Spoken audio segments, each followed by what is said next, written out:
Vice President Sara Duterte binabayaran yung SWS at saka yung Pulse survey?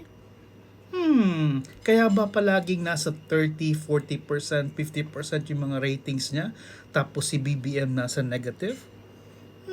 Something is not right. Tingnan nyo to.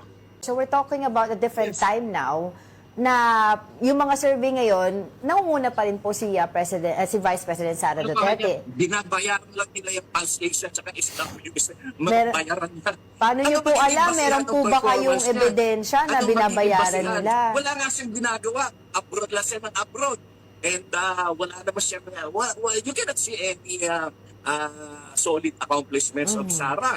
Tapos sasabihin ng Pulse Asia, SWS, ano siya, top performer, yung kanya, performance rating is very high. Anong performance?